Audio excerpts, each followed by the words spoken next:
Prime Minister Shehbaz Sharif has picked Lieutenant General Asim Munir as the new Chief of Army Staff. Defence Minister Khwaja Asif announced the decision, which was taken in a special federal cabinet meet.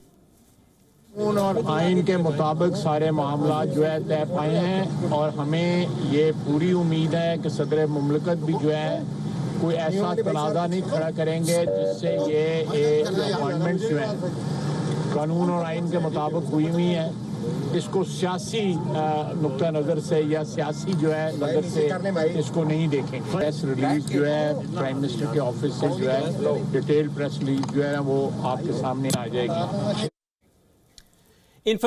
Information Minister Marjan Aurangzeb tweeted the same announcement and added that the summary has now been sent to President Arif Alvi.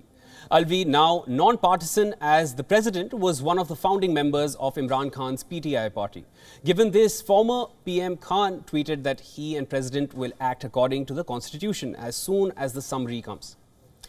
Now, this comes after earlier Khan made a statement on a Pakistani news channel saying he is certain Alvi will consult him regarding the appointment. In the last few days, several Pakistani government figures made statements suggesting that only the Prime Minister has the constitutional authority to appoint the next army chief. They have said that there is no requirement for any consultation and that the President should play his constitutional role in the process rather than creating hurdles. Defence Minister Asif also said that the President can only withhold the summary regarding the appointment for a certain period of time, adding that it will automatically become effective within 2 weeks, whether the President signs it or doesn't. Finance Minister Ishaq Dar also said that the government has Plan B ready if President or Arif Alvi creates hurdles in the appointment. Lieutenant General Sahir Shamshad Mirza has been appointed the new chairman of the Joint Chiefs of Staff Committee. It is an inter-services forum that works for coordination among the three armed forces. On assuming post, Lieutenant General Mirza will also serve as the principal military advisor to the Prime Minister and the National Command Authority.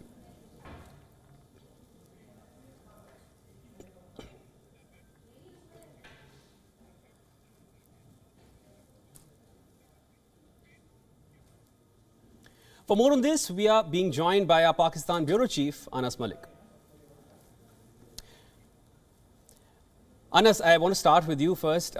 What's the local sentiment there amongst people? Are the local Pakistani citizens, are they happy with the decision? Well, if I got your question correctly, because there seems to be some audio issue, if I got your question correctly, Shivan, the local sentiment, well, as I said, the people are indifferent. This is an appointment that has just come in. This would be seen as a considerably political dark clouds that had been looming over of uncertainty with regards to the appointment, whether the appointment is going to happen on political basis or not. This will settle the dust down greatly. Now, the next step is whether or not the President signs the summary. His role will be crucial, critical and important. These two key appointments that have been done, that of Lieutenant General Asim Munir, who will be elevated to the position of a 4-star general and will lead the Pakistani military as the Chief of Army Staff, and Lieutenant General Sahir Shamshad Mirza, who is currently the Corps Commander of the 10 Corps, or Rawalpindi Corps as we say it, and he will be the Chairman Joint Chiefs of Staff Committee. Lieutenant General Asim Munir is the first Chief of Army Staff, or will be the first Chief of Army Staff in Pakistan's history to have been both the Director General of the Military Intelligence from 2017 till 2018, and then the Director General of the Inter-Services Intelligence, the DGISI, from 2018 till 2019. He had then commanded a corps in Gujranwala, and currently he is posted as the Quartermaster General. So he has the insights and the external view both. Because of the positions that he has commanded, he has an immaculate career. On the other hand, the second appointment, Lieutenant General Sahir Shamshad Mirza, was number 2 in the seniority list that was provided by the General Headquarters to the Ministry of Defence, and that the summary as well that was sent by the Ministry of Defence to the Prime Minister's office, Lieutenant General Sahir Shamshad Mirza has previously been the Director General of the Military Operations, a key post with regards to that deals with military operations, with military commands, and he has again, as I said, he has an immaculate career as well in the past. So two key appointments that have been made.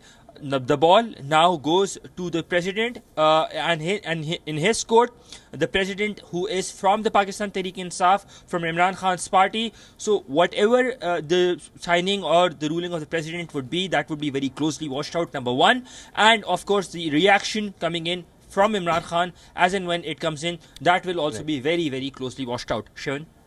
Anas, I also wanted to find out from you, with Asim Munir, with him joining in, Lieutenant General Asim Munir. Now, do you feel that will have an impact on the political scenario within the country as far as the ruling party is concerned and Pakistan's ties overseas? Do you think it's going to have an impact? Well, what we know that, what we understand is that Asim Munir's appointment will lead to some sort of political certainty within the country, because of the very reason, the fact that there was the military's role was criticized quite heavily in Pakistan in interference. Yesterday we saw a very emotional speech coming in on the part of the incumbent army chief, where he acknowledged that the military had been interfering in Pakistani politics for about 70 years, 7 decades. Yeah, so Lieutenant General Asim Munir, as in when he is elevated to the position, Shivan, yes, Lieutenant General Asim Munir, as in when he is elevated to the position of a general, he will be having bigger shoes to walk, bigger shoes to fill, and to walk the talk, the onus of walking the talk of what the incumbent army chief has just stated yesterday, where he said that the military as an institution has decided to not to interfere in politics, and that the interference is unconstitutional, and that its role will be limited to that of safeguarding geographical Pakistan's boundaries. So that will be something very key, very critically and very crucially watched out, whether or not the military gets to walk the talk, as what has been stated by General Bajwa. Shivan? Anas, now the military leadership in Pakistan, they have had a certain history with the ruling party at the moment. Do you think that history played some role in determining who the next Chief of Army Staff will be in Pakistan? Well, at this point of time, it's entirely the prerogative of the Prime Minister. There are names that are sent, and then he gets to decide whosoever gets to be the next man in vis-a-vis the Army Chief and the CJCSC. The President has been that there haven't been politically motivated appointments, and in case they were, then we've seen that coups had been happening. The ideal most case is the appointment of Lieutenant General Shahid Aziz, Lieutenant General, the Lieutenant General that was appointed by Nawaz Sharif in '99, that had led to the coup when Pervez Musharraf had taken over in 1999 on 12th of October 1999.